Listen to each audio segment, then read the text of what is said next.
Madam Speaker, I rise to speak on the section that deals with statement by ministers. And I rise to speak as minister responsible for citizenship by investment, national security, and immigration.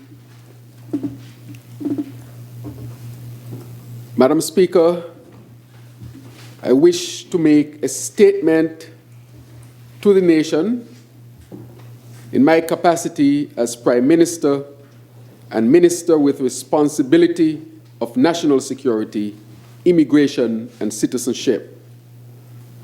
Over the past few weeks, I have stated publicly that I will address the people of St. Kitts and Nevis, our beloved citizens, on the results of our administration's internal review of our citizenship by investment program.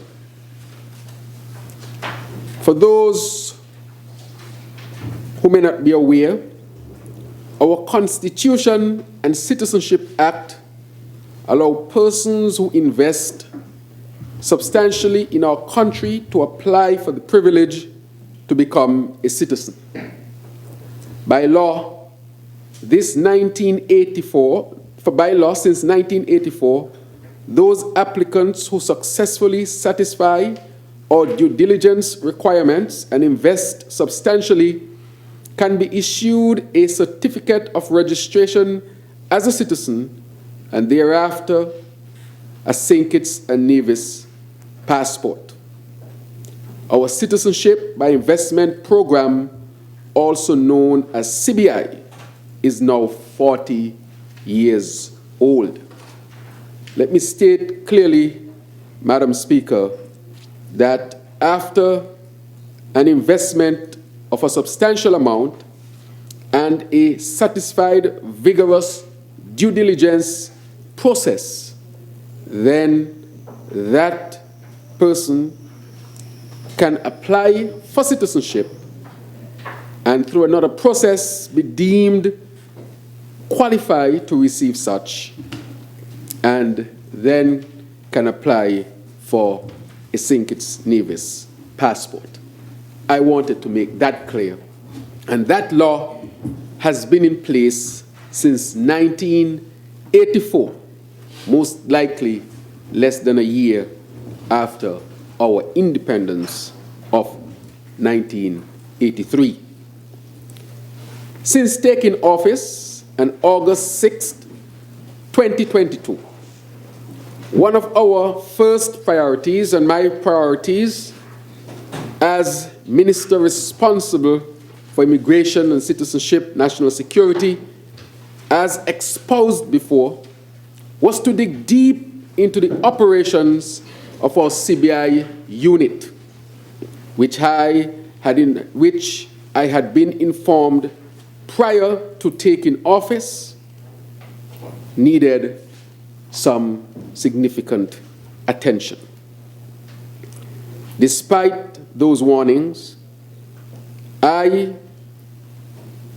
came to recognize what I initially found.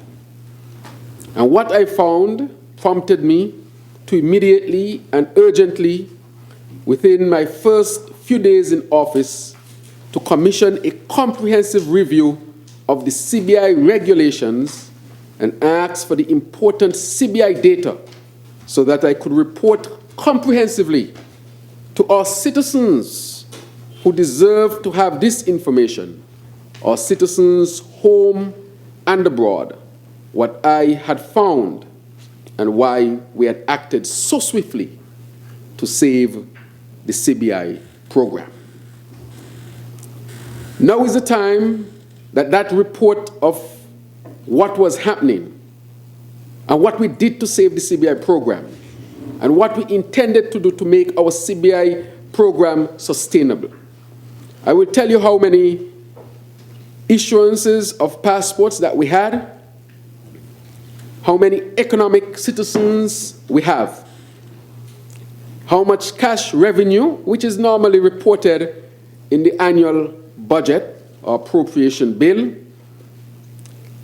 and how much revenue per passport would have been generated, why and what we did to save the CBI program, and what we plan to do to make the program sustainable while we diversify the economy in our transformation towards a sustainable island state, Madam Speaker. Madam Speaker, for 40 years, our CBI program has been the pioneer of the global investor migration industry. The program has allowed this nation to thrive beyond what could have been possible without it. Initially, during its first 24 years, the CBI program was utilized mainly by persons who bought a second home in St. Kitts or Nevis. However, with keen interest and applying it for significant investments otherwise, the program was expanded. At that time, when it was expanded, St. Kitts and Nevis was already a global innovator in CBI. Given this increased international interest for investments in St. Kitts and Nevis, it was decided that, especially after 2008, with the economic downturn and the closing of the sugar industry, that this can be used in an appropriate way to continue the development of our beautiful St. Kitts and Nevis. Madam Speaker, that was the basis on which the CBI program was expanded.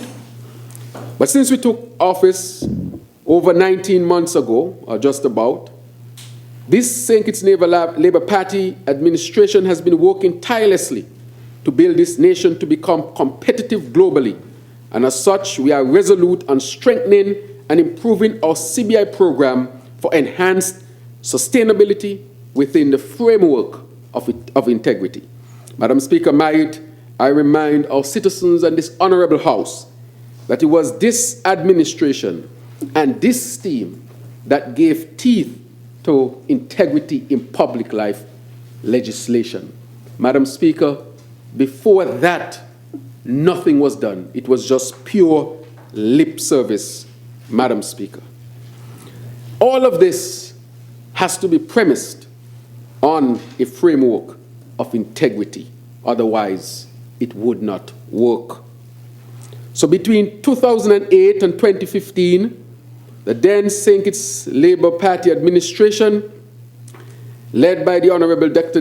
Douglas, used CBI revenues to develop infrastructure, to build affordable homes for people, to advance our education by hiring more teachers and improving school campuses, to construct new hotels like Park Hyatt and Kitishan Hill, and to launch economically beneficial programs such as the People Empowerment Program and the REACH program. Of course, the REACH recognizing everyone's ability to climb higher, which was a program at the CFBC. CBI revenue was well utilized then to support empowerment programs and infrastructural development which yielded permanent jobs and careers. Since then, we know the major project that the CBI program was used to build, which is a prison, Madam Speaker. This leads me to discuss one of the first things that we recognized on taking office in 2022. The federal government was overly reliant, Madam Speaker, and I've spoken to this on multiple occasions, that a significant fiscal policy, let me say a significant detrimental fiscal policy was introduced where we became overly dependent, Madam Speaker, on the CBI program. Between 2008 and 2022, CBI generated 43% of the overall cash revenue of the federal government, Madam Speaker. 2008 and 2022, 43%, Madam Speaker, which means that this program had become the fundamental pillar underpinning our financial architecture.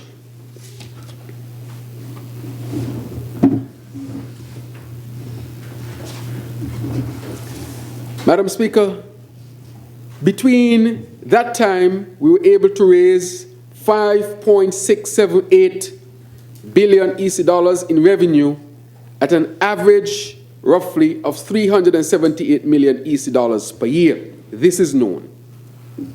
In the last 5 years of the previous administration, CBI generated 50% of the overall cash revenue for the federal government. In the last 2 years of the previous administration, CBI generated 57% of the overall cash revenue for the federal government. This is the truest economic example of putting all of one's eggs in one basket, Madam Speaker. The IMF, in their report examining the 2022 performance of our economy, said, and I quote, "The growing dependence on volatile and uncertain CBI revenue is a major source of vulnerability," Madam Speaker. I want to say that again. The IMF, in their report examining the 2022 performance of our economy, said, and let me quote them again, Madam Speaker, "The growing dependence on volatile and uncertain CBI revenue is a major source of vulnerability. Directors called for reducing dependence on CBI revenue, to reduce the heavy dependence and unpredictable CBI revenue through improved structural fiscal policies, enhanced accountability, and use for investment in resilience and building buffers." End of quote, Madam Speaker. Critically important. That, I think, underpins our concerns. This is why one of our immediate priorities was and is to diversify our economy. I spoke about that during the 2022 appropriation bill debate, or the budget debate, and also during the 2023 appropriation bill debate. The IMF recognized this in the very same report when they said, and I quote, "The lifting of all COVID-related travel restrictions in August 2022," and I will say it was August 7th, 2022, a Sunday night at our Marriott Hotel, where that decision was made with all of the relevant persons in the room, including the CMO and others. I will say it again. The lifting of all COVID-related travel restrictions in August 2022 sparked a strong rebound in the tourism sector and across the economy. End of quote. IMF stating it. Remember, Madam Speaker, I said to the people that a travesty had been committed when the then administration refused to open the economy fully by removing the unnecessary restrictions. Had we not done that, the economy would have lagged even more. And because we took so long to open up the country and remove the restrictions, the economy lagged. Reports will show that the St. Kitts Nevis economy recovered almost the slowest in the OECS as a result of this.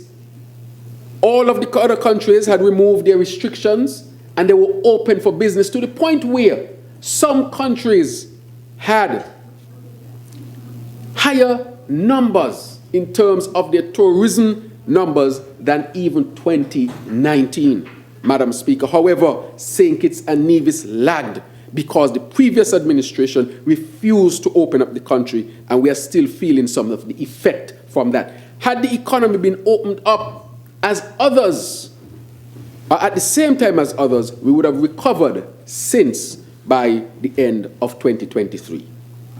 Madam Speaker, that was a significant error that was created previously. Madam Speaker, yes, that cash revenue from CBI has given us the opportunity to prosper without relying too much on international financial aid. But the Unity administration did nothing to diversify our economy and we became over-reliant and dependent on CBI inflows. In 2022, CBI revenue reached an unsustainable level of 60% of total federal government revenue. This unsustainable status quo cannot continue, and our administration has been focused on diversifying our economy, Madam Speaker. It is the only way. That is why economic diversification is one of the 7 pillars of our sustainable island state agenda, Madam Speaker. The economy that we envision will see major inflows from tourism, major inflows from construction, major inflows from water and energy infrastructure, major inflows from the creative economy, major inflows from agriculture, major inflows from offshore education, major inflows from manufacturing, and more. No longer, Madam Speaker, can we continue to be so reliant on a single leg, and that single leg is the CBI program. Madam Speaker, this leads me to discuss the second occurrence that we observed after taking office in 2022, Madam Speaker.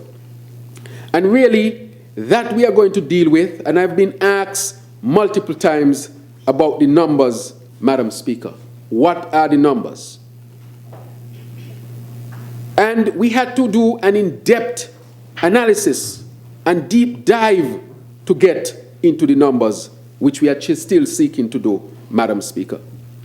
For example, the CBI program, we know that one of the major projects that was approved under the previous administration was a prison project, Madam Speaker.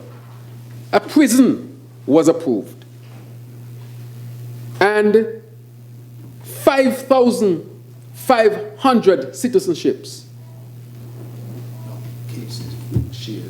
or shares rather, Madam Speaker, shares, as it was called then, shares, was used for that project. It means, therefore, that 5,500 main applicants, if they were to invest in the prison project, can apply for citizenship. And if they would have passed the due diligence and other screening procedures, can access our passport. But, Madam Speaker, that is just the main applicants. If you have a family of 4, that is a single share. With a family of 4, that's 4 times 5,500 passports, Madam Speaker. Do a calculation. I'm asking the people of this country. I've been asked for the numbers. And even members from the other side who know very well what the numbers are, they have asked that the numbers be given, but we took a deep dive, and now we are ready to say what happened with that project.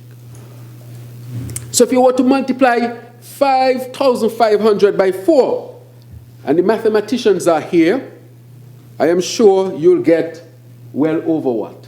20,000? Yes. 20,000. What is the population of St. Kitts and Nevis, Madam Speaker? About 55,000 on a good day. And just on one project, Madam Speaker, a prison project, the previous administration allowed access to a number of passports, which is about half of the population of St. Kitts and Nevis. Madam Speaker, approved. And we are still seeing, because once you are approved, you go through the system, Madam Speaker, and the government becomes bound to whatever legal agreements were made. Madam Speaker, up to about 25,000 just for one project, and that was the prison project. And to be fair to even those who invested, they did not ask to build a prison, they were presented a prison to build, almost as if we have a project here, just run with it. 5,500, Madam Speaker. Madam Speaker, that is a significant number. Madam Speaker, I know that the propaganda arms will be running with all sorts of propaganda. I've been Prime Minister with the blessings of the people in 2022 and 2023. More than 90% of the certificates of registration that any Prime Minister in that position would have been committed to were related to the prison project, Madam Speaker. Why couldn't we use such resource to develop our country more? Why so many, Madam Speaker? Half of our population. Imagine, even before that, the numbers were significantly lower, Madam Speaker. Madam Speaker, the other aspect that we have to look at, between 2016 and 2022, it was said, Madam Speaker, it was recognized rather, that there was a cheapening of our citizenship by investment program. But by their own admission and actions, they said to us the reason why they had to cheapen it was because of market forces, Madam Speaker. They jeopardized our relationships with our international partners by allowing investors to pay much less than they used to pay before. Our CBI program was not only catering to those of high net worth, but our CBI program was brought down, Madam Speaker. And that is why we heard terms before that the previous Labour administration was selling passports like black pudding on a Friday afternoon.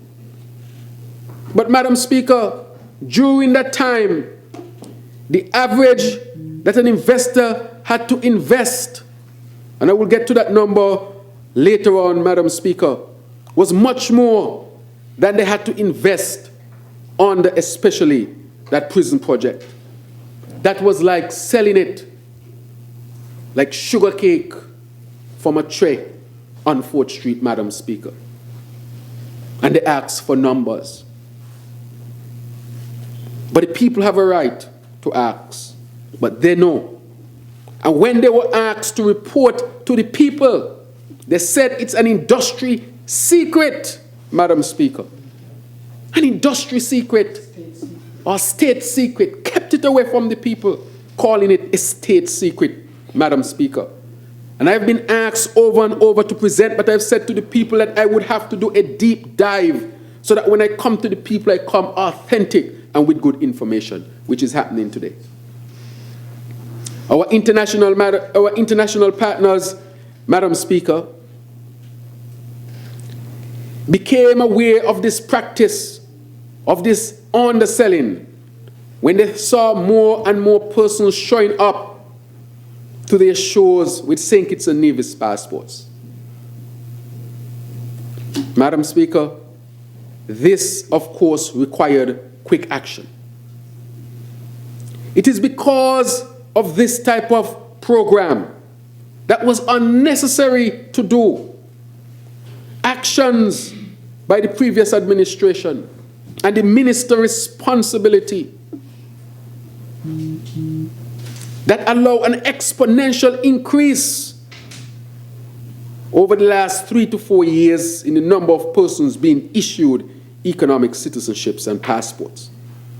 This led to the fact that the EU has poised themselves to take action against any rogue CBI program. On March 13th, 2024, this month, the EU member states ambassadors agreed their position on a draft regulation which allows the EU to suspend visa-free travel for third countries whose nationals are exempt from visa obligations when traveling in the Schengen area.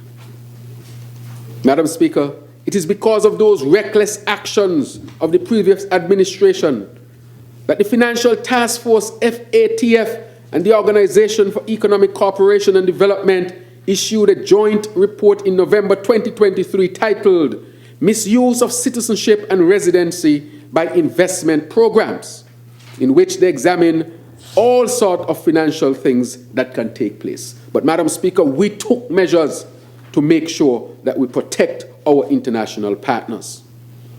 In that report, the author stated, and I quote, investors can want or tend to misuse it, but as again I said, we took strong action against that. Madam Speaker, when we look around, name one CBI project that was started and completed under the previous administration. Name one, Madam Speaker. Not a hotel. The Six Senses Hotel that was supposed to be built in St. Kitts and Nevis, Madam Speaker, I went to the opening over the weekend because I was invited there. That Six Senses Hotel was supposed to be built at La Valley in constituency number 6 here in St. Kitts and Nevis. The investors packed up and left and went down to Grenada, where Six Senses is now opened, and it's a beautiful property. And of course, I went because I'm happy to see that the investors stayed in the Caribbean so that our people can benefit indirectly, as this is part of the region and the region's financial infrastructure. But that should have been here, Madam Speaker. That is a type of investment that the CBI program should have been used to develop. The Park Hyatt, Madam Speaker, and I'll get to them. But I'm simply saying that, Madam Speaker, was because of the type of practices that took place on the previous administration, who cannot show one complete program, or one complete project, rather, under the program.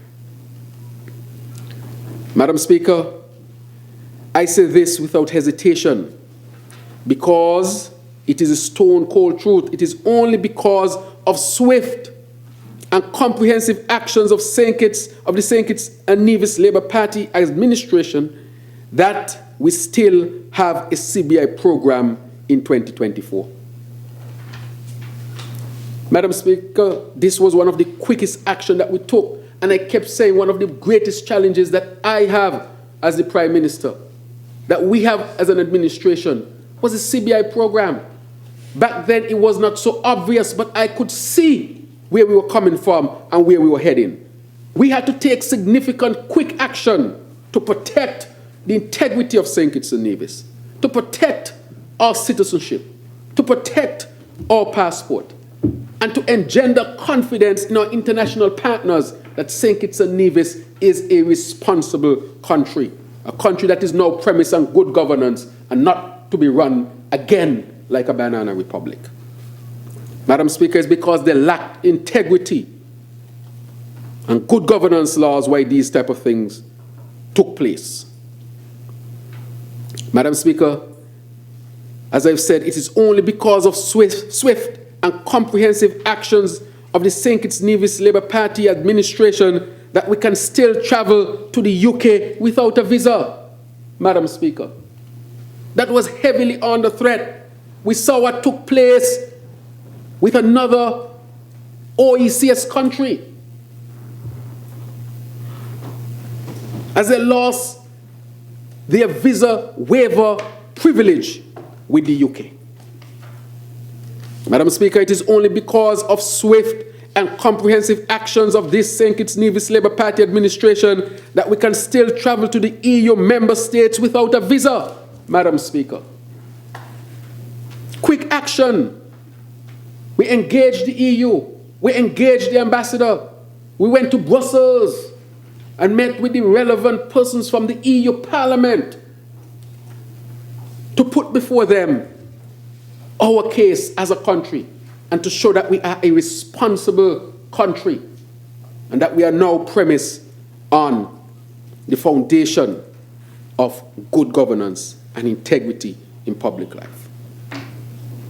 Madam Speaker, it is only because of swift and comprehensive actions of the St. Kitts Nevis Labour Party administration that we have been allocated a larger quota of visas per year from the United States of America.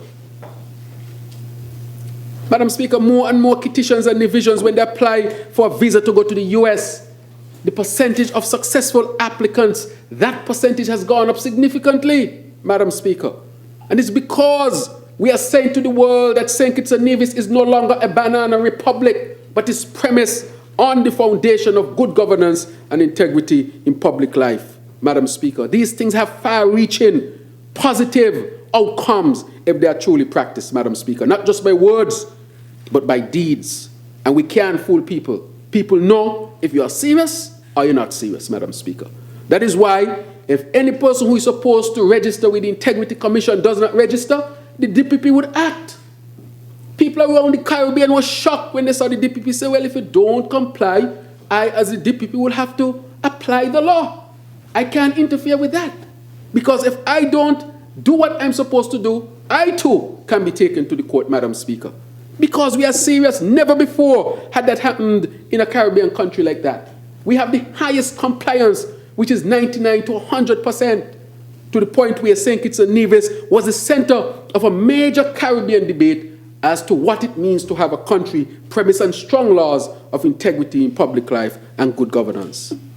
Madam Speaker, it is only because of the swift and comprehensive actions of the St. Kitts Nevis Labour Party administration that Canada has re-established certain visa-free options for Kittitians and Nevisians. No easy task. We had our ambassador who was doing an excellent job, Ambassador Sherry Truss, yes, who was working comprehensively on this. I remember when I met with the Prime Minister of Canada, Prime Minister Trudeau, right here in the Caribbean, in Bahamas. And this is one of the things that we discussed. And the Prime Minister said then, said, Terrance, I'm going to take a look at it seriously. We will look at it seriously, but there's something that is coming.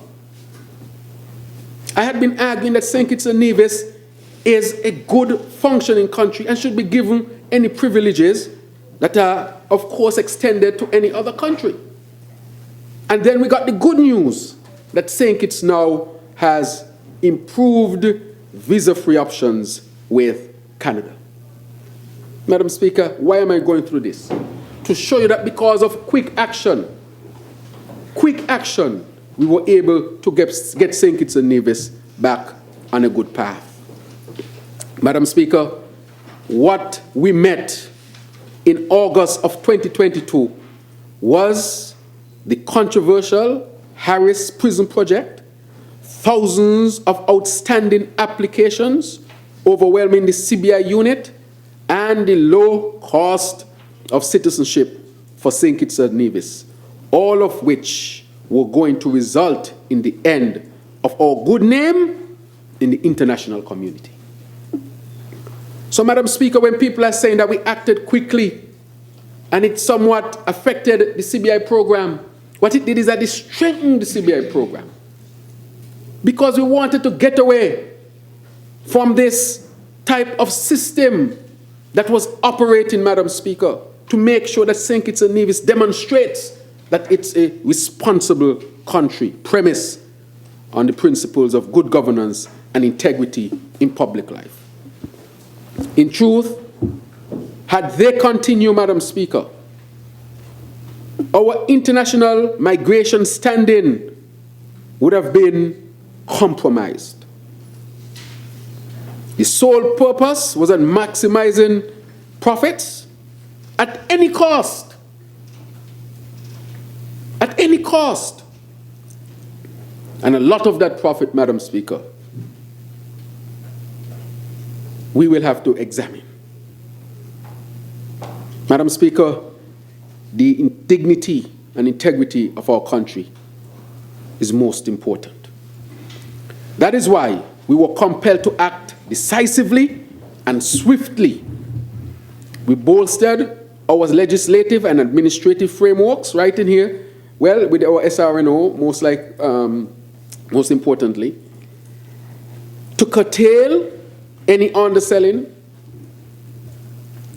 reinstated the primacy of law within our CBI program, and we terminated unscrupulous advertising practices. Madam Speaker, in all of this, we made sure that we were not going to compromise the security of St. Kitts and Nevis or any other country, especially our international partners. Since August 2022, we have been in regular contact with our international partners, particularly the United States of America, the EU, and the UK, advocating on behalf of the good people of St. Kitts and Nevis, Madam Speaker. It has been tough, real rough. If it's one thing that has been extremely tough, is this one, because a lot of it is not under your control. A lot of it is influenced heavily by others. There have been difficult meetings, Madam Speaker, but we have done everything we could do and will continue to fight for our federation's good name. And in December of 2022, we issued new CBI regulations. We further strengthened those regulations in January 2023 and again in July 2023. Madam Speaker, had we not done that, we would have lost our visa-free access, Madam Speaker, which would have been devastating for the people of St. Kitts and Nevis. Devastating for our people here in St. Kitts and Nevis, Madam Speaker. That is why we had to act as quickly as we did. In March 2023, in St. Kitts, at Park Hyatt, the prime ministers of each OECS member state that have a CBI program met with officials from the U.S. Treasury Department and agreed to 6 principles, those of which we have implemented, Madam Speaker.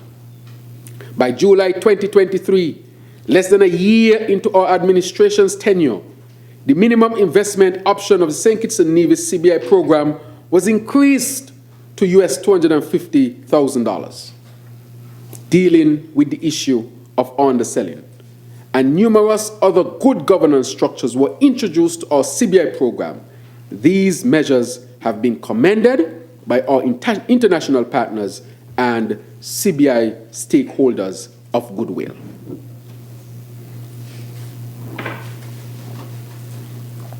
Madam Speaker, in March of 2024, last week, in my capacity as the chairman of the OECS, I advocated very strongly for the leaders of Antigua and Barbuda, the Commonwealth of Dominica, and Grenada to join forces with the Federation of St. Kitts and Nevis to execute an historic Memorandum of Agreement, MOA, to strengthen all of our CBI programs. And we did it, Madam Speaker. It is a tremendous feat to show our collective commitment to ensuring that our CBI programs survive and are sustainable. Madam Speaker, that was made public. The 4 small island states who signed the memorandum have committed to increase and harmonize a number of critical things, including a minimum investment amount of US $200,000. That will double it for some of the countries, Madam Speaker. We have therefore agreed that the minimum investment thresholds for our CBI programs shall represent the actual amount of funds received and applied towards an applicant's qualification under our respective CBI programs, and not the gross amount of funds paid by an applicant for which deductions, including the payment of commissions, are made.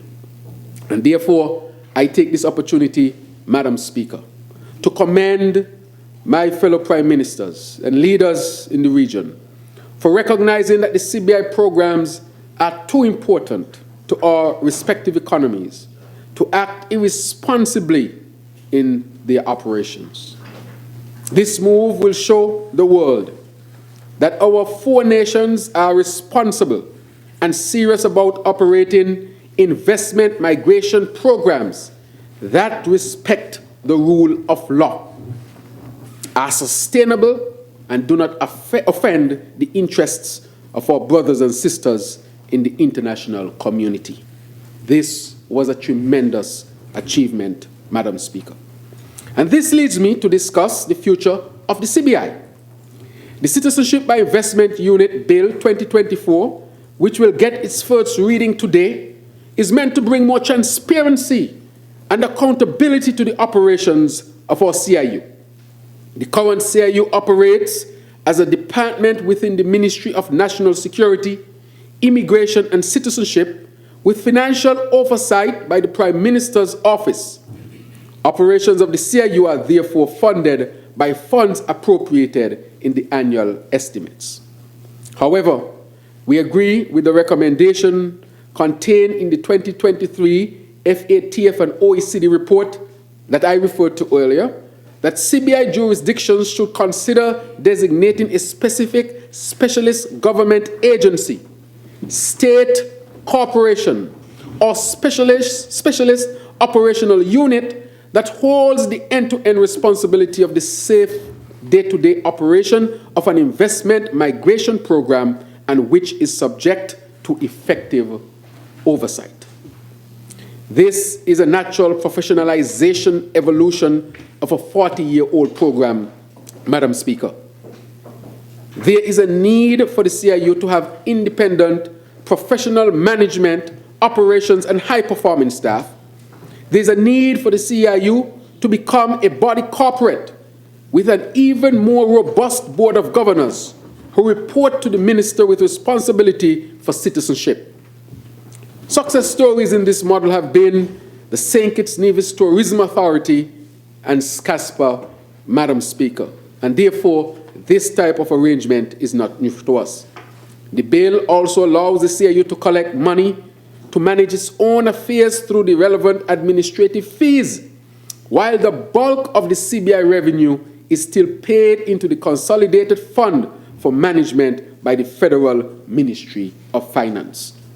We are not creating some other fund, Madam Speaker. The money will go directly into our treasury, directly into our consolidated fund.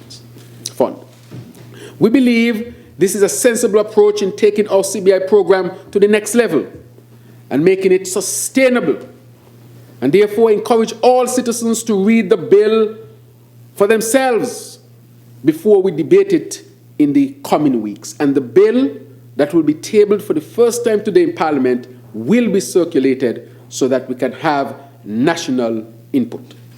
Further, we are in the final stages of setting up the continuing international due diligence unit within the Ministry of National Security. Continuing international due diligence unit within the Ministry of National Security. Madam Speaker, this is fundamentally important. This is a next generation type of policy that we are introducing. St. Kitts and Nevis is introducing. So this due diligence unit within the Ministry of National Security will make sure to act as a vigilant and proactive entity employing intelligence gathering, analysis, and collaboration to mitigate risks associated with the continued operation of our CBI program, Madam Speaker. This is the first time we have to respond and be responsible, and that is why we are creating the CIDD, and other countries have expressed interest, Madam Speaker. The CIDD unit would be headquartered in Europe. We envisage it will be Brussels. It will ensure that citizens holding passports issued by St. Kitts and Nevis and residing and working internationally abide by the laws of the countries in which they reside and visit, and that they abide by the international laws as well. It will also seek to alert the Ministry of SKN citizens who are being investigated for committing or have been arrested or charged with financial or other crimes internationally.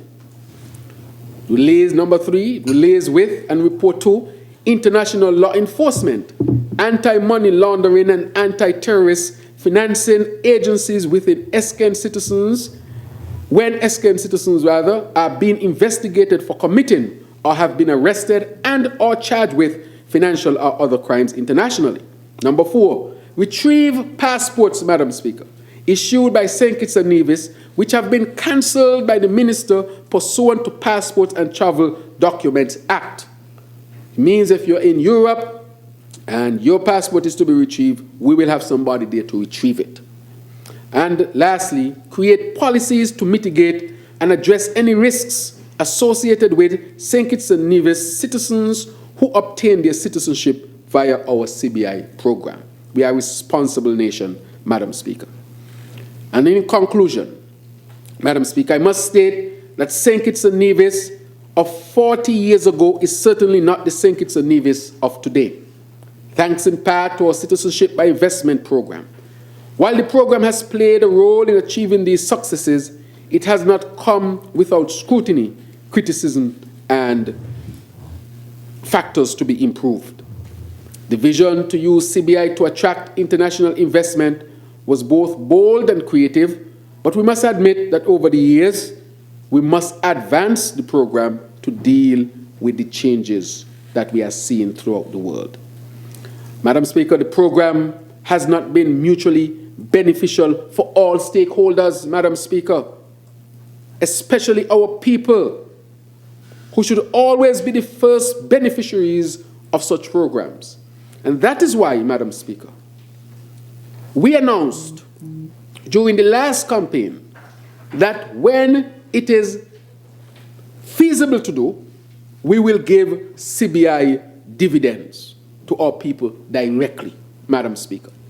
Especially coming out of COVID, where things were challenging and hard, we gave the dividends to ease the burden of our people and to help to stimulate the struggling economy post-COVID, Madam Speaker. It is not all the time that a dividend will be available. A dividend is available when you have the resources from a particular investment or whatever the financial instrument might be, when that is available and you have so to give. Sometimes a year a particular firm might give, depending on how it performs. It may not be in a position to give. But, Madam Speaker, we wanted to share directly with the people of St. Kitts and Nevis what is theirs. And let me underscore, without error, that our CBI program will operate with unparalleled transparency under vigorous oversight from the CIU. We are committed to maintaining open and honest dialogue with our global partners, safeguarding the esteemed reputation of our federation. We have fortified our legislative and administrative frameworks to thwart underselling and guarantee the completion of real estate ventures that are financed through the CBI program. And in pursuit of this objective, we invite discerning investors who recognize our nation's potential to support transformative projects that augment our law. Madam Speaker, our CBI program is currently being and will continue to be administered in such a way that all stakeholders can have an equal opportunity to benefit. Our engagements and directives are intentional, aiming for the enhanced prosperity of each and every individual within our nation through this evolved program. All these changes we have made will ensure that we will maintain, Madam Speaker,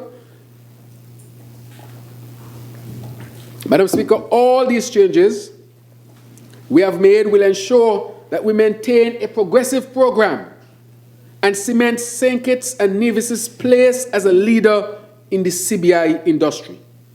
And as custodian of our CBI program, I promise the people of St. Kitts and Nevis, home and abroad, that I will do everything within my power. This administration will do everything within its power to preserve the good name of our federation and always act in the best interests of our people.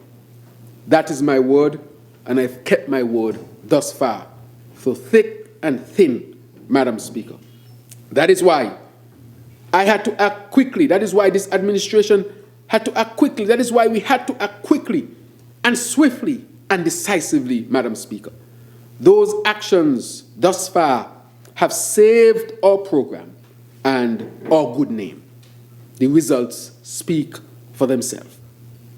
Now, in our transformation into a sustainable island state, Madam Speaker, and I kept speaking about this because had we not developed such a strategy, had we continued to depend so significantly on one pillar of the economy, which is the CBI program, as the IMF said, it is extremely vulnerable.